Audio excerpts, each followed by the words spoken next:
চিন্তা কিসের? আমি তো রাস্তাঘাট চিনি, আগে যখন চুরি। এখন তুমি চোর নেই তুষি, এখন তুমি আমার বউ। কড়া কণ্ঠে মেয়েটা মিয়ে এলো, মাথা নুইয়ে বলল, আচ্ছা। দুপুরে খেয়েছো? না, কিছু খেতে ইচ্ছে করছে? তেমন কিছু না। আপনার কাজ নেই আজ? খুব একটা না। তাহলে চলুন না ঘুরি। আচ্ছা ওঠো। তুষি দ্বিতীয় বায়না ছুড়ল। আজকে আমি চালাই। কি? আমি পারি তো। একবার ভ্যান চালিয়ে তো হসপিটালে গেলাম, মনে নেই? সেটা ভ্যান, এটা বাইক, ডিফারেন্স জানো? আমি বললাম তো পারবো। একবার দিন না। পারবো আমি, দিন না। এত অনুনয় ফেলা যায়? স্বার্থ নেমে এসে বলল। আচ্ছা। তুষি উচ্ছ্বসিত হয়ে চালকের সিটে বসলো। স্বার্থ বসলো পেছনে। ওকে ড্যাশবোর্ডে চাবি ঘোরাতে দেখে বলল, বাইক চালানো কিভাবে শিখেছো? বলে রাগ করবেন না তো? না। আমাদের বস্তিতে কুদ্দুস নামে একটা ছেলে আমায় খুব লাইন মারতো। আমি তো প্রথমে পাত্তাই দিতাম না। তারপর রাম ছাগলটা ওর 7 আঙুল কপালের জোরে লটারিতে মোটরসাইকেল পেল। সে সময় বলতো আমি প্রেমে রাজি হলে আমায় নিয়ে বাইকে করে প্রতিদিন ঘুরতে যাবে। আমি বললাম আমায় মোটর বাইক চালাতে দিলে ওর প্রেম মেনে নেব আমি। তারপর ছাগলটা চালাতে দিল আর আমি শিখে ফেললাম। স্বার্থ গলায় নিঃশ্বাস চলে আছে, ভীষণ গুরুতর হয়ে বলল। প্রেম করেছিলে? তুষি নাক সিটকে বলল, ইস না, কাজ শেষে টাটা বাই বাই করে দিয়েছি। আর আমার যা ভয় পেত, কিছু বলতেই পারেনি। মেয়েটা হাসলেও চেহারা গুটিয়ে গেল স্বার্থর। ফাজিল তো কম ছিলে না। তুষি তক্ষুনি বাইকে টান দিল। ও ভোরকে বলল, আস্তে। সরি সরি, আসলে অনেকদিন পর তো। আমি আপনি আমায় শক্ত করে ধরুন। স্বার্থ বিড়বিড় করে বলল। এমনিতেই ভান নিতে পারে না, আবার নাকি শক্ত করে ধরবো? উফ, পেছনে হাতলটা ধরুন তাহলে। পড়ে গেলে আমি কিছু জানি না কিন্তু। স্বার্থ ওসব কিছুই ধরল না, বরং একটু ঝুঁকে এসে নিজের দুই হাত বাইকের ট্রটলেই রাখলো। তো সেই মুহূর্তেই বন্দি হলো ওর বুকের ভেতর। স্বার্থ পিঠ থেকে চুল সরিয়ে যেই ঘাড়ে চুমু দিল, মেয়েটা ফ্রিজ হয়ে বলল। অ্যাক্সিডেন্ট হয়ে যাবে তো। স্বার্থ শ্বাস টেনে বলল, চুলে কি মেখেছো? কিছু না তো। আল্লাহ, আপনি এরকম করবেন না, আমার হাত কাঁপছে। স্বার্থ গালের ভিতর জিভ ঠেলে হাসলো। গলায় নাক ঘষতেই ঝট করে বাইকে ব্রেক কষল তুষি। পেছন ফিরে বলল, আমি জ্বালাবো না, আপনি অনেক জ্বালাচ্ছেন। পরে কিছু 19-20 হলে তখন আমার কথা শুনতে হবে। স্বার্থ কিছু না বলে নেমে দাঁড়ালো, নিজেই বসলো ড্রাইভিং সিটে। ঠোঁটে দুষ্টুমি চাপা হাসিটাই তুষি বেশ বুঝলো ইচ্ছে করে ওকে জ্বালানো হচ্ছিল। এবার বদলা নিতে চলন্ত বাইকে দুহাত বাড়িয়ে স্বার্থর কোমর পেঁচিয়ে ধরলো। কানে ফু দিতেই স্বার্থ বলল, রিভেঞ্জ নিচ্ছ? হ্যাঁ। কিন্তু আমার তো হাত কাঁপবে না। বরং বেশি কিছু হলে সোজা বাড়ি গিয়ে রুমে দরজা আটকাতে পারি আমি। তুষি নাক ফুলিয়ে বসে থাকে। স্বার্থ ভাবলো ওর হুমকি কাজে দিয়েছে। মেয়েটা তক্ষুনি ফিস ফিসিয়ে মধুর সুরে ডাকলো, শুনুন না। হুম। I love you. এতক্ষণে হাত কাঁপলো বোধ হয়। স্বার্থ চমকে ফিরল পেছনে, নিশ্চিন্ত হতে। কি? তুষি সামনে চেয়ে আর্তনাদ করে উঠল। আরে গেল। বাইকের চাকা এঁকে বেঁকে মাথাটা সামনের দেওয়ালে ঢুকে গেল অমনি। সঙ্গে সঙ্গে ওদের নিয়ে কাত হয়ে লুটিয়ে পড়ল সেটা। তুষি ছিটকে গেল এক হাত দূরে। ব্যথায় পিঠ ঘাড় শেষ। হাত হাঁটু ছুলেছে। তাও হুড়মুড় করে উঠল মেয়েটা। স্বার্থর কপাল কেটে গেছে। উঠে বসতেই রক্ত দেখে আতকে উঠল তুষি। ছুটে এলো কাছে, উৎকণ্ঠিত হয়ে বলল, আপনি আপনি ঠিক আছেন? কতখানি কেটেছে দেখি। রক্ত পড়া থামাতে ক্ষততে ওড়না চেপে ধরল তুষি। ফু দিল বারবার। অথচ স্বার্থর মুখে ব্যথা পাওয়ার চিহ্ন মাত্র নেই। তার রক্তমাখা কপালে এখনো দু তিনটে ভাঁজ। খুব অনিশ্চিত চোখে সে শুধালো, তুমি কি আমাকে আই লাভ ইউ বলেছো? কপাল কেটে ঝরঝর করে রক্ত পড়ছে। থামার কোনো নাম নেই। তুষের প্রায় দিশেহারা অবস্থা। ওড়না ভিজে চুপচুপে। দুশ্চিন্তায় ভেতরটা দুঃসহ। অথচ যাকে নিয়ে এইসব, তার মুখে এরকম প্রশ্ন শুনে মেয়েটা কিছুটা ভ্যাবাচেকা খেলো। তাকালো হতভম্ব বনে। স্বার্থ ফেয়ে শোধালো। কি বলেছিলে তখন? তুষি কানে নেয় না। ওকে দু কাঁধ ধরে উঠে দাঁড় করালো। উৎকণ্ঠিত হয়ে বলল, আপনাকে এক্ষুনি ডক্টরের কাছে নিতে হবে। কত রক্ত আল্লাহ! কাছাকাছি কোথাও হসপিটাল যেন। আর চিন্তায় তো সব ভুলে যাচ্ছি আমি। কোন দিকে যাব যেন? স্বার্থ তুষির হাত নিজের থেকে সরিয়ে দিয়ে নিজেই ধরল ওর দুই বাহু। বড্ড অধৈর্য গলায় বলল। বলো, তুমি আই লাভ ইউ বলেছো? কি শুরু করলেন? আপনার এই অবস্থা আর আপনি পড়ে আছেন ওসব নিয়ে? তুমি বলো কি বলেছিলে? তুষি হার মানল, দীর্ঘশ্বাস নিয়ে বলল। বলেছিলাম আই লাভ ইউ। সার্থ সঙ্গে সঙ্গে এক টান মেরে মেয়েটাকে বুকে নিয়ে আসে, ঠিক বা পাশটায় মাথা চেপে ধরে বলে। আবার বলো। তুষি অবাক হয়, বুঝতে পারে না ওর এই একটা কথায় এমন কি আছে।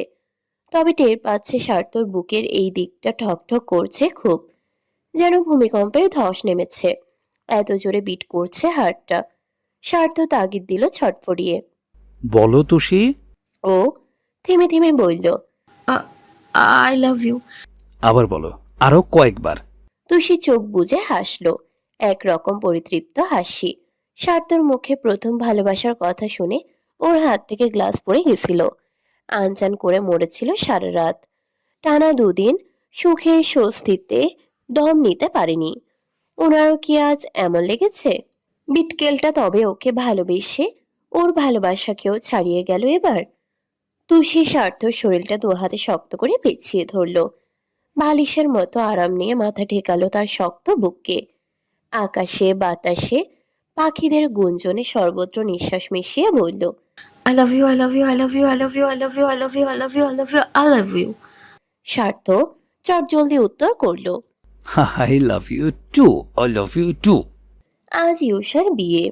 অনেক বছর পর সৈয়দ নিবাসে একটা বড়সড় বিয়ের ধুম পড়ল। পাড়ায় পাড়ায় রটিয়ে গেল খবর। আয়োজনে উৎসবে মাতল চারিদিক। শৌকত আর্মির লোক হওয়ায় এলাকায় বেশ মান্যি করেন সকলে। তবুও তাদের কাছে ব্যাপারটা আশ্চর্যের বই কি। বড় ভাইয়ের দুই ছেলেই ছোট ভাইয়ের দুই মেয়েকে বিয়ে করছে, এমন দৃশ্য চোখে পড়ে আদৌ? বিয়ের খাতিরে বিশাল ক্লাব ভাড়া করেছেন সাইফুল। আজ সন্ধ্যার পরপরই মূল অনুষ্ঠান শুরু হওয়ার কথা। আত্মীয় স্বজন হৈ হৈ করে ক্লাবে ভিড় করলো। দূর দূরান্ত থেকে এলো অতিথিরা। পরিপাটি জমকালো, আর রং বেরঙের আলোতে ধাঁধিয়ে গেল সব দিক। সৈয়দ নিবাসের দুই কর্তা আজ একই রকম পাজামা পাঞ্জাবি পরেছেন। মিন্টুটাও পাঞ্জাবি পরেছে। গৃহিণীরা একই রকম হালকা পাতলা রঙের শাড়ি, মাথায় ঘোমটা। হাসনার পরনে বোরকা, আর জয়নবেরও সে একই রকম চিরাচরিত বেশভূষা। কিন্তু আজ অয়নকে লাগছে অন্যরকম, সবার থেকে আলাদা। হবেই তো, বিয়ের বর সে। প্রথমবার শেরওয়ানি পরেছে ছেলেটা। ফর্সা মানুষটাতে শ্যাম্পেন গোল্ড রঙের কাপড় ফুটেছেও বেশ। মাথায় রাজাদের মতো পাপড়ি জড়ানো। বুকের ব্রুজটা কালো রঙের। পায়ে সাদা নাগরা জুতো। ঠোঁটে মৃদু হাসি থাকলেও অয়নের চোখ দুটো হাসছে কিনা নিশ্চিত হওয়া গেল না। তবে বিয়ের এই এলাহি আয়োজন সবার মুখে মুখে রব তুলে ফেলল। ডেকোরেশন থেকে শুরু করে ম্যানেজমেন্ট, প্রত্যেকটা জিনিসের প্রশংসা করছিলেন অনেকেই। কিন্তু বিয়েতে আলাদা করে কোনো গায়ে হলুদ বা তেমন গান বাজনা হয়নি। সৈয়দ নিবাসের পূর্বপুরুষ শওকতের মরহুম দাদা সে সময়কার আলেম ছিলেন। মাদ্রাসায় পড়াতেন তিনি। ভদ্রলোক এসব পছন্দ করতেন না। আর তার সম্মানার্থে জৈনব বা ছেলেরা আয়োজন করেন না এ ধরনের কিছু। তাই দুপুর নাগাদ ছেলে মেয়েকে আলাদা আলাদা গোসল করানোর পর ইউষাকে পাঠানো হলো পার্লারে। সাথে তুষি ছিল। ইউষার মামাতো বোনেরা ছিল। ছিল ওর ভার্সিটির কাছের মেয়ে দুজন। অয়ন নিজের বিয়ে নিয়ে স্বার্থর সাথে এখন অবধি কোনো আলাপ করেনি। একটা ভালো মন্দ কথাও বলেনি। দুই ভাইয়ের মাঝে সেই যোজন যোজন দূরত্বটা একই রকম বহাল আজও। তফাৎ কেবল, আগে ঢাকঢোল পেটানো দূরত্ব ছিল, এখনকার দূরত্ব এক নীরব ঘাতক। যতবার দুজনে সামনাসামনি পড়ে অয়ন মাথা নুইয়ে রাখে, চোখে চোখ মেলাতে চায় না। অন্যদিকে স্বার্থ আগ বাড়িয়ে যেচে কথা বলে না। সে মেনে নিয়েছে এসব। অন্ধকে পথ চেনানো যায়, কিন্তু যার আগে থেকেই চোখ আছে তাকে তো আর নতুন করে পৃথিবী দেখানো যায় না। তাও সে বড় ভাই। সব ফেলে, সব ছাপিয়ে একটু হলেও ওর ছুটোছুটি যাচ্ছে। বারবার তদারকি করতে হচ্ছে এদিক সেদিক। একটু আগে গেটের কাজটাই ডেকোরেশনের একটা ফুলের চাকা খুলে পড়েছে। সেখানে কাকে যেতে হলো? সার্থকেই। লোক ডেকে সেটা সেট করতে করতে ও আবার ফিরে এলো মিউজিক এরিয়ায়। বলে গেল। গানের বিট কমান, অনেক মুরব্বীরা আছেন, সফট মিউজিক দিন। ফটোগ্রাফার তিনজন এখানে। একজন বিয়ের ছোটখাটো ডিটেলসের ছবি তুলবেন, অন্যজন কেবল বর বউয়ের জন্য বরাদ্দ। আর বাকিজন এসেছেন অতিথিদের মুখ বন্দি করতে। স্বার্থ দ্বিতীয় জনকে বললেন। ব্রাইডের এন্ট্রিতে ফোকাস করবেন, কোনোভাবেই মিস যেন না হয়। লোকটি অদ্ভুত চোখে চেয়ে রইলেন ওর মুখের দিকে। স্বার্থ অস্বস্তিতে একশেষ হলো। জিভে ঠোঁট ভিজিয়ে বিরক্ত গলায় বলল। শুনেছেন কি বললাম? জি স্যার, শুনছি। স্বার্থর এপাশ ফিরে দুই গাল ফুলিয়ে শ্বাস ফেলল। লোকটি অদ্ভুত চোখে চেয়ে রইলেন ওর মুখের দিকে। স্বার্থ অস্বস্তিতে একশেষ হলো। জিভে ঠোঁট ভিজিয়ে বিরক্ত গলায় বলল। স্বার্থর এপাশ ফিরে দুই গাল ফুলিয়ে শ্বাস ফেলল। এই বিয়েতে অয়নের চেয়েও ফোকাস পাচ্ছে বেশি। এসে থেকে নানান প্রশ্নের সম্মুখীন হচ্ছে। কেউ কেউ দেখছে বাঁকা চোখে। এর কারণটা তার কপালে থাকা বিশালাকার ব্যান্ডেজ। গতকাল রাস্তায় পড়ে কপাল সোজা ইটে গিয়ে লেগেছিল। ক্ষত রেশ এখনো যায়নি। বাড়ির সকলের চিন্তা জেরার শাসনের পরেও এখনো ওকে প্রশ্নের মধ্য দিয়ে যেতে হচ্ছে। ও যেই ফিরতে নিল, পেছন থেকে এক ভদ্রলোক ডাকলেন তক্ষুনি। ঘুরে চাইতেই দেখলো আইরিনের ফুপা। ভদ্রলোক এগিয়ে এলেন, হেসে হাতটা বাড়িয়ে বললেন।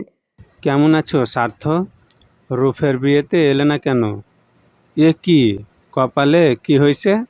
প্রথম দুটো প্রশ্নের সাফাই দিতে যাওয়া স্বার্থর মুখটা অমনি বন্ধ হয়ে গেল। নিষ্প্রভ গলায় বলল। ছোটখাটো অ্যাক্সিডেন্ট। সে কি, কি করে? সঠিক কারণটা স্বার্থ মুখে বলতে পারল না। ও যে কাল বউয়ের মুখে প্রথমবার ভালোবাসি শুনে বাইকের গতি হারিয়ে উল্টো পড়েছিল, এসব দুনিয়া জানলে ইমেজ নিয়ে প্রশ্ন তুলবে। ব্যক্তিত্ববান স্বার্থ আবরার, ব্যক্তিত্ব হারাবে। একমাত্র তুষি ছাড়া তার আসল রূপ কাউকে বোঝানো যাবে না। হেসে বলল। নাথিং সিরিয়াস, একটু ব্রেক ফেল। আহা, দেখে চলবে না? কি যে করো তোমরা। তবে আমি কিন্তু খুব আপসেট হয়েছি। আইরিনের সাথে তোমার বিয়েটা। স্বার্থ কথা কেড়ে নিয়ে বলল। আঙ্কেল, খাবার ট্রাই করেছেন? বেস্ট কন্টিনেন্টাল সার্ভ হয়েছে আজ। না, তা তো এখনো দেখিনি। সবাইকে রেখে আমি খেতে বসছি, কি করে বলবো? তাও ঠিক। আপনার ব্যবসা কেমন চলছে? প্রসঙ্গ মুহূর্তেই ঘুরে গেল। ভদ্রলোক ভদ্রলোক ব্যবসার বিস্তর আলোচনা শুরু করলেন। মার্কেটের হালচাল নিয়ে আফসোস করলেন। স্বার্থ বিদায় নিয়ে চলে এলো গেটের কাছটায়। ভিআইপি অতিথিদের সাদরে আপ্যায়নের খাতিরে সাইফুল আগে থেকেই হাজির এখানে। মিন্টুর হাতে গোলাপ জলের দায়িত্ব। খুব ভদ্রভাবে অতিথিদের গায়ে ছেটানো নির্দেশ জারি হয়েছে। ও নানুবাড়ির কাজিনরাও আছে। রোকসানা, নাসির, আইরিন কেউই আসেননি এখনো। আসবেন কিনা কে জানে। স্বার্থ হাত ঘড়ি দেখলো। শেষ যখন তুষির সাথে কথা হয়েছিল, শুনেছিল পার্লার থেকে বেরিয়েছে, রাস্তায় এখন। তবে ওর ভারী মেজাজ খারাপ জামিলের উপর। হুট করে লাপাত্তা। ফোনের উপর ফোন দিয়েও পাইনি। শেষে যখন বাড়িতে খোঁজ নিল, জানতে পারলো হঠাৎ করে অস্ট্রেলিয়া চলে গেছে। আসবে কদিন পর। কি এমন জরুরি কাজ স্বার্থ বুঝলো না। যাওয়ার আগে একবার জানাবে তো। অয়নীয়সার জীবনের এত সুন্দর মুহূর্তে ছেলেটা নেই। স্বার্থ মিস করছে খুব। ও ফোন বের করলো তুষিকে আবার কল দেবে ভেবে। সে সময় একটা গাড়ি এসে ভিড়ল ক্লাবের সামনে। আশেপাশের লোকজন সচকিত হয়। বউ এসেছে বলে হইচই পড়ে। স্বার্থ হাত তুলে ফটোগ্রাফারকে ডাকলো। ভদ্রলোক স্ট্যান্ড সহ ছুটে এলেন। অয়ন ওর কলিগদের আড্ডায় বসেছিল। খেপাচ্ছিল সবাই। বন্ধুরা সহ প্রত্যেকেই ভেবে বসেছে ইউষার সাথে অয়নের আগেই প্রেম ছিল। একবার তো এক্সাম হলের বাইরে এই মেয়েটাকেই দেখেছিল ওর বন্ধুরা। সেদিন অয়ন বলেছিল ওটা ওর বোন। তাহলে আজ সেই বোনকেই বিয়ে করছে কেন? অয়ন হাসলো তাল মিলিয়ে, কিন্তু কোনো কিছুই আর ভেঙে বলতে গেল না। জানাতে গেল না ওর খণ্ড বিখণ্ড হৃদয়ের গল্প। এর আগে যখন তুষির সাথে ওর বিয়ে ঠিক হয়েছিল, সেই ঘরোয়া বিয়েতে এদের দাওয়াত দেওয়া হয়নি। তাই কেউ জানে না ওসব। ভাগ্যিস জানে না। তখনই আশেপাশের সকলের চেঁচামেচিতে মাথা তুলল সে। হাতের পাগড়িটা ঝটপট পড়ল। উঠে দাঁড়ালো বুক চিতিয়ে। আজ ওর বিয়ে নয়, আজ ওর পরীক্ষা। জীবনটাকে গুছিয়ে নেয়ার, আরেকজনকে ভালো রাখার। আর এই পরীক্ষায় অয়ন ফুল মার্কস নিয়েই ছাড়বে। গাড়ি থেকে তুষি নামলো আগে। পরনে খয়েরি রঙের লেহেঙ্গা। ওনাটা পেছন থেকে এনে দুই হাতের কবজির সাথে ঝুলছে। লেহেঙ্গায় কারুকাজ একদমই কম। আহামরি চমকালো নয়। তবে মেয়েটাকে দেখে স্বার্থ চোখ বুঝে ফেলল। এত মারাত্মক সুন্দর লাগছে কেন? পরপর নিজের দিকে চাইল সে। ওর পরনে velvet cobalt blue prince coat, নিচে সাদা প্যান্ট। কোথাও ম্যাচ হলো? চোরটা ওকে বললো না কেন এই রং পরবে? নিশ্চয়ই লেহেঙ্গার সাথে হিল পরতে হয়েছে। এখন যে কতবার হোঁচট খেয়ে পড়বে কে জানে। তুষি নেমেই হাত বাড়ালো। গাঢ় লাল ব্রাইডাল জামদানি শাড়িটা পরে নেমে এলো ইউষা। মাথায় একটা লাল নেটের ওড়না থাকার পেছনের ফুল দিয়ে জড়ানো খোপাটা দারুণভাবে চিহ্ন তুলে আছে। গা গলা জড়ানো স্বর্ণের অলংকার আর মুখ ভর্তি মেকআপের আস্তরণে ইউষাকে দেখতে একদম অজানা লাগছে আজ। ইউষা এমনি স্বাস্থ্য কম, তার উপর অয়ন তুষির ব্যাপারটা নিয়ে নিজের কথা বলে বসেছিল। শেষ কবে মুখে ক্রিম লাগিয়েছে, আয়নায় দাঁড়িয়ে খেয়াল করেছে নিজেকে, ইউষার তাই মনে নেই। সেই মেয়ের এমন বউয়ের শ্বাস চোখে লাগবে না? মনে হলো আসমান থেকে লাল রঙের একটা পরী এসে নামলো এখানে। সকলে মুগ্ধ হয়ে ওদের দুই বোনকে দেখলেন। সাইফুলের হারানো মেয়ে পাওয়া গেছে, এই খবর তো এখন অনেকেরই জানা। মাটিতে পা রেখে সামনে চেয়েই তুষির হাতটা কেমন খামচানোর মতো করে ধরলো ইউষা। তুষি খেয়াল করলো মেয়েটা ঘাবড়ে যাচ্ছে, চেহারায় আতঙ্ক কেমন। বোনের হাতের উপর নিজের বাঁ হাত রাখলো সে, হেসে বলল, ভয় নেই, এখানে সবাই তোমার আপনজন। আর সব থেকে আপন মানুষটা তো সেন্টারের ভেতরে, তার কাছে যেতে হবে না। ইউষা মাথা নাড়লো, মিনমিন করে বলল, তুমি আমার সাথে সাথেই থাকো। থাকবো, এসো। ইউষা যত এগোচ্ছে বুকের ধুকপুকানি বাড়ছিল। ভিড় ভাট্টা, ক্যামেরার ফ্ল্যাশ, অতিথিদের নজর, সবকিছু ঝাপসা চোখের সামনে। ভয়ে নার্ভাসনেসে কেমন কেমন লাগছিল নিজেকে। তুষি ওকে নিয়ে স্টেজ অব্দি এলো। ইউষা একটু থমকালো তক্ষুনি। পাশ থেকে কতগুলো পুরুষ হো বলে চেঁচিয়ে উঠল হঠাৎ। ইউষা টের পেল তুষি ওর হাত ছেড়ে দিয়েছে। নিচু চোখ তুলে চাইল সে। তুরন্ত নজর পড়ল সামনে। স্টেজের উঁচুতে দাঁড়িয়ে হাতটা বাড়িয়ে রেখেছে অয়ন, ঠোঁটে অল্প হাসি। ইউষা একবার ওর হাতের দিকে চাইল। অয়ন ভাইয়ের হাত বহুবার ধরেছে, বহুবার, কিন্তু আজ ধরা মানে গোটা জীবনটা তার হাতে দিয়ে দেওয়া, পুরো ভুবনটা তার নামে লিখে দেয়া। বিয়ে বাড়িতে তখন হালকা শব্দে গান চলছিল। চেঁচামেচিতে ইউষার কানে এলো অল্প। গুনগুন গলায় দুজন নারী পুরুষ গাইছিল, শুধু তুমি চাও যদি সাজাবো আবার নদী, শুধু তুমি চাও যদি সাজাবো আবার নদী, এসেছি হাজার বারণে শুধু তোমারই জন্যে, শুধু তোমারই জন্যে। ইউষার বুকে জড়িল, পাশ ফিরে চাইল। তারপর তুষি চোখের ইশারায় অয়নের হাত ধরতে বোঝালো। ওর পেছনেই অয়নের বন্ধুরা ফোনের ক্যামেরা মেলে আছে, উৎসুক তারাও। বর বউয়ের এই সুন্দর মুহূর্ত মিস করা যাবে না। ইউষা ঢোক গিলল, একটু শ্বাস টেনে লাল চুড়িতে ভরা হাতটা তুলে অয়নের হাতে রাখতেই ফের হইচই পড়ল সেখানে। রাজকীয় ডিজাইনের সোফাটায় অয়ন বসালো ওকে, পাশে বসলো নিজেও। সামনের টেবিলে কত রকম ফল মিষ্টি রাখা, জাফরানের গন্ধ ছড়িয়েছে বাতাসে। ক্যামেরাম্যান কাজে লেগে পড়েছেন। ইউষার মুখ আনত। অয়ন সবার দিকে চোখ রেখেই বলল, নার্ভাস? মুখ তুলল মেয়েটা। হুম, একটু। অয়ন টিস্যু এগিয়ে দিয়ে বলল, ঘামছিস কেন? মেকআপ নষ্ট হয়ে যাবে। ইউষা টিস্যু নিল, নাকের ডগায় কপালে ড্যাব ড্যাব করলো দুবার। অয়ন হঠাৎ বলল, সুন্দর লাগছে। হাতটা থমকালো ওর, জানতে চাইলো। কি? অয়ন পাশ ফিরে চাইলো, একই রকম বলল, সুন্দর লাগছে। কতটা? কতটা বলতে? তোমার চোখ আটকে দেওয়ার মতো। অয়নের হাসি কমে গেল। 1-2 সেকেন্ড মুখখানা ঝিম ধরে রইল, পরপর হাসলো প্রফুল্ল চোখে, নিঃসংকোচে বলল, তা জানি না, তবে আমার দেখা ওয়ার্ল্ড পিডিয়েস্ট ব্রাইট যে আমার পাশে বসে আছে এতটুকু জানি। এতদিনে মনে হচ্ছে তোকে লিড চেরি ডাকা সার্থক।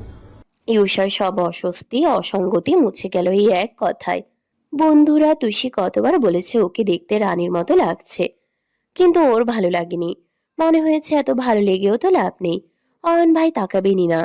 কিন্তু অয়ন ভাই তাকিয়েছেন, দেখেছেন ওকে, প্রশংসা করেছেন। ইউষার আর কি চাই? বিশ্ব সুন্দরীর খেতাবটাই তো জিতে গেল আজ।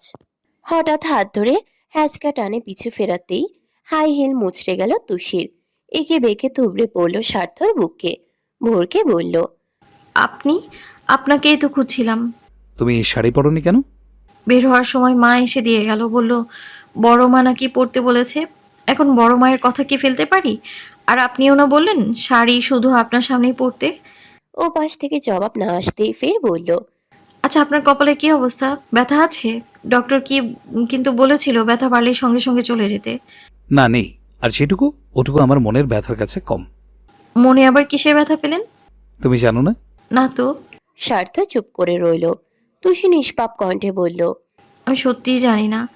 স্বার্থর হু হা নেই। তুষি বিপাকে পড়ল বেশ, নিজেই আন্দাজ করে বলল, অ্যাক্সিডেন্টের কথাটা কি? ওখানে আমার কি দোষ? বাইক তো আপনি চালাচ্ছিলেন। স্বার্থ সাথে সাথেই বলল।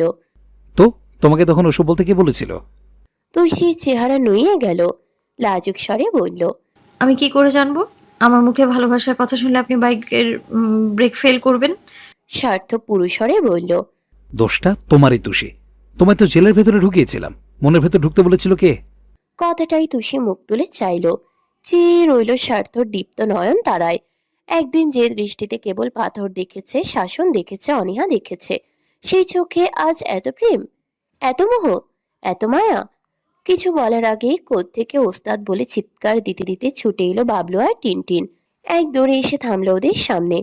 বাবলু চোখ বড় বড় করে তুষিকে দেখে বলল, ওরে, তোমারে তো নায়িকার লাহন দেখা যায়, একদম নায়িকা কুমকুম। টিনটিন বলল, সর, কুমকুম না, নায়িকা পূর্ণিমা। না, নায়িকা মৌসুমী। তুই বেশি জানোস। স্বার্থ ভ্রুকুচকে বিড়বিড় করল। এই দুটো আবার কে? টিনটিন বলল, ওস্তাদ, খাওন দেবে কখন? আমি পলিথিন আনছি, আমার লগে 2টা রোজ নিয়া দিও। বাবলু বলল। ওস্তাদ, আমিও আনছি। তুষি উত্তর দেবে কি? লজ্জায় ওর মাটির ভেতর ঢুকে যাওয়ার অবস্থা। স্বার্থর সামনে ওদের এই ওস্তাদ ওস্তাদ ডাকে ভীষণ বিব্রত হয়ে পড়ল। ঘাড় চুলকাতে চুলকাতে স্বার্থর দিকে পিঠ ফিরিয়ে টিনটিনদের চোখ রাঙালো সে। ইশারায় মানা করলো ওস্তাদ না ডাকতে। বাচ্চাগুলো বুঝলো না, উল্টে টিনটিন নতুন জামা দেখিয়ে বলল, ওস্তাদ, আমার কেমন দেখায়? ঈদের জামা পরেছি। মায় কইছে জামায় একটা দাগ পড়লে পেডাইয়া হাপলা বানাই দিব। বাবলু বলল। ওস্তাদ কথা কয় না কে? স্বার্থ দেখলো তুষির উসখুসে ভাব, ভ্রু নাচিয়ে বলল। ওস্তাদ, দেখি ওস্তাদের মুখটা। তুষিকে ধরে নিজের দিকে ফেরালো। মেয়েটা অপ্রস্তুত ভাব করে হাসলো। টিনটিন বাবলু এতক্ষণে যেন খেয়াল করলো স্বার্থকে। বাবলু ফিসফিস করে বলল, এটা পুলিশটা না? আমরা যে চোর, আমাকে ধরলে কি হইব? আরে ধরবো না, হ্যাঁ তো অহন আমগো লোক, আমগো ওস্তাদের জামাই না। মায় কইছে ওস্তাদ অনেক সুখে আছে। স্বার্থ 2 হাত পকেটে গুজে শ্বাস টেনে বলল। তা ওস্তাদের কি খবর? এরা নিশ্চয়ই আপনার শাগরেদ। তুষি লজ্জায় মাথা নুইয়ে ঠোঁট উল্টে রাখলো। বাবলু বলল, হ্যাঁ, আমরা তো এক লাইগা চুরি করতাম। নিয়া প্রথম চুরি করতো এই যে মুকলেশ টাচ মোবাইলটা চুরি কইরা আমরা। তুষি অমনি ওর মুখ চেপে ধরলো, কাচুমাচু করে বলল। আসলে ওরা ছোট তো, তাই বোঝে না কি ডাকতে হয়। তারপর বাবলুর মুখ ছেড়ে মাথায় হাত বুলিয়ে বলল। বাবলু, এখন থেকে আপু ডাকবি, কেমন? টিনটিন তবদা খেয়ে বলল। আপু, ইস আমাগো মুহে আইবই না। তুষি চোখ রাঙিয়ে বলল। না এলেও ডাকবি। আমি এখন আর চুরি করি বল? এখন ভালো হয়ে গেছি না, তোরাও ভালো হবি। আমাদের সাথে কি সব ওসব ডাক যায় বল এখন? বাবলু টিনটিনের মন খারাপ হলো, মুখ চাওয়াচাই করলো দুজন। কিন্তু ওস্তাদ মুহে না আইলে কি করমু? স্বার্থ টিনটিনের মাথায় হাত রেখে বলল। আসতে হবে না, তোমাদের যা ভালো লাগে তাই ডেকো। সত্য। ওই যে ওই রুমে খাবার দিচ্ছে, যাও। তারপর একজনকে ডেকে বলল। এদের নিজ দায়িত্বে খাওয়াতে, যাওয়ার সময় আবার সাথে সবগুলো খাবার আলাদা পার্সেল করে দিতে। তুষির বুক জড়িয়ে গেল এতে। ওর বস্তির লোকগুলোকে স্বার্থ এভাবে আপ্যায়ন করবে ও ভাবতেই পারেনি। বাবলু টিনটিনও খুশি হলো খুব। ছুটতে নিয়েও বাবলু বলল। ওস্তাদ, তুমি না কইছিলে দুনিয়ার সবচাইতে বদমাশ পুলিশ এই ছেলে? কই ওস্তাদ, সারে তো অনেক ভালো। তুষি চোখ প্রকট করে জিভ কাটলো, দিলরে ওকে ফাঁসিয়ে থতমত খেয়ে বলল। আমি কবে বললাম? কে ওস্তাদ, মন নেই? জেল দিয়া আইলো যে ওহন দিন না কইলা এইরকম বেজাত পুলিশ তুমি জীবনে। তুষি ওকে থামাতে ছটফটিয়ে ধমকে উঠল। বাবলু একটা চড় মারবো, চুপচাপ খেতে যা। বাবলু ভয় পেল, ছুটল পালাতে। তুষি চোরা চোখের কোণ তুলে স্বামীর দিকে চাইল এইবার। স্বার্থ কপাল কুঁচকে বলল। আমাকে মারতে ইচ্ছে করতো, আমি বদমাস বজ্জাত, আর কিছু? তুষি নিচু গলায় বলল। ওগুলো তো আগের কথা। তাহলে পরের কথা কি? তুষির মাথায় দুষ্টুমি এলো, সব দাঁত দেখিয়ে বলল। পরের কথা, আই লাভ ইউ। বলেই ছুটে গেল মেয়েটা। স্বার্থ চোখ চমকালো, পিছু ডাকলো। এই চোর, দাঁড়াও। তুষি দাঁড়ায় না, এক ছুটে মা চাচিদের কাছে ভিড়ে যায়। স্বার্থ মাথা নুয়ে ঠোঁট কামড়ে হাসলো। সাইফুল তক্ষুনি হাঁক ছুড়লেন। বিয়ে পড়ানো হবে ভাইজান, আসুন। কোথায় ভাবি? আর্মিতে অবসরপ্রাপ্ত সহকর্মীরা এসেছেন শওকতের, সেখানেই ছিলেন তিনি। ডাক শুনে তড়িঘড়ি করে উঠে এলেন। ততক্ষণে কাজী সাহেব স্টেজে গিয়েছেন। বর কনের সামনে বসলেন তিনি। ছেলে পেলে বাচ্চা কাচ্চা সহ কয়েকজন মুরব্বী নিয়ে একটা জটলা বাঁধল এখানে। স্বার্থ ভিড়ের সামনে এলো না। সাইফুল দুবার বললেও না, সে দাঁড়িয়ে রইল পেছনে। কাজী সাহেব বিয়ের তারিখ লিখলেন। 04/5/2026 ইং। তুষি সেই স্বার্থর বাহুতে হাত গলিয়ে দাঁড়ালো। তার চোখে মুখে ঠোঁটে উচ্ছ্বাসের কমতি নেই। স্বার্থ জিজ্ঞেস করলো। হ্যাট্রিক করবে? তাকালো। কিসের? বিয়ের। আবার? চাও? করাই যায়। স্বার্থ কানের কাছে আস্তে করে বলল। তাহলে বলো, কবুল? তুষি ঠোঁট টেনে হাসলো। মাথা উঁচু করে থুতনি রাখলো স্বার্থর বুকে। চোখে চোখ রেখে বলল। কবুল। একটা বিটকেল পুলিশকে যতবার বিয়ে করতে হবে ততবার কবুল। স্বার্থ হেসে ফেলল। তক্ষুনি কাজী সাহেবের উঁচু কণ্ঠ শোনা যায়। অয়নকে বললেন। বাবাজি বলো কবুল। অয়ন দম নিল না, এক ফোঁটাও না। কাজী থামলেন, কথায় দাড়ি দিলেন। সেও সঙ্গে সঙ্গে বলল। আলহামদুলিল্লাহ, কবুল। ইউসা অবাক হলো, চেয়ে রইল তাজ্জব হয়ে। সবাই উচ্চস্বরে আলহামদুলিল্লাহ বললেন। মৌলভী সাহেব বললেন। এবার তুমি বলো। মেয়েটা একবার বাড়ির সবার দিকে দেখলো, তারপর চাইলো কোলের উপর রাখা নিজের হাত দুটোর পানে। আঙ্গুল ঠক ঠক করছে, কাঁপছে বুক, দ্বিধায় দোটানায় টৈটম্বুর সব। কখনো মনে হচ্ছে অয়ন ভাই তুষিকে ভুলতে পারবে না। বিয়ে করলেই কি নতুনকে পেয়ে পুরনোকে ভোলা যায়? ইউসা আবার অয়ন ভাইয়ের বোঝা হবে না তো? পস্তাবে না তো মানুষটা? কখনো বলে ফেলবে না তো, ইউসা বিয়েটা আমি ঝোঁকের বসে করে ফেলেছিলাম, তুই আমার জীবন থেকে চলে যা। ইউসা ত্রাসিত বুক নিয়ে হাতের আঙ্গুল কোসলে গেল সমানে। ঠিক সেই সময় ওই ঠকঠক করা হাত দুটোয় হাত রাখলো অয়ন। বিদ্যুতের মতো ছলকে উঠল মেয়েটা। চিবুক তুলতেই অয়ন বলল। কবুল বল। ইউসা কিছুক্ষণ চেয়ে রইল। বাবা তাগিদ দিলেন, কাজী সাহেবও দিলেন। কবুল তো 3 বার বলতে হবে। শেষমেশ মাথা নুইয়ে ইউসা আস্তে করে বলল। কবুল। এরপর একটু জোরে বলল। কবুল। তৃতীয়বার বলতে গিয়ে কণ্ঠ বুঝে গেল, টেনে হিসড়ে স্বর ফোটালো। কবুল। আর তারপর হো হো করে কেঁদে ফেলল মেয়েটা। গুমট মেঘ ভেঙে বৃষ্টি নামার মতো ঝরঝরে কান্নার আওয়াজে আশ্চর্য হয়ে গেল সবাই। ইউসার তাতে সংবিত নেই। হাওমাও করে কাঁদতে কাঁদতে মেহেদি রাঙা হাত দুটো দিয়ে মুখ চেপে ধরল ও। তুষি ছুটে এলো, বোনকে বুকে টেনে নিতে ইউসা যেন খামচে ধরল ওকে। বিয়ে বাড়ির প্রত্যেকে অবাক হয়ে ওর কান্না দেখলেন, আফসোস করলেন। শ্বাস ছাড়লেন সৈয়দ পরিবার। অতিথিদের কেউ কেউ ভাবলেন মেয়ের বিয়েতে মত নেই, জোরাজোরি হচ্ছে কিনা। মানুষের চিন্তাধারায় তো আর কারোর হাত নেই। তবে অয়ন চুপ করে চোখ নামিয়ে পায়ের জুতোই চেয়ে থাকে। বেদুটা ভীষণ রকম ফাঁকা হয়ে যায়, গলা শুকায় কাঠের মতন। ইউসা এত কাঁদছে কেন? ওকে পাওয়ার আনন্দে, নাকি ওকে পেয়েও পুরোপুরি পাবে না ভাবার আশঙ্কায়? বিয়ে শেষ। ক্লাবের ধকল সামলে ফিরতে ফিরতে বেশ রাত গড়িয়ে গেল। ফুলে ফুলে সাজানো প্রাইভেট কারটা দোরগোড়ায় ভিড়ল তখনই।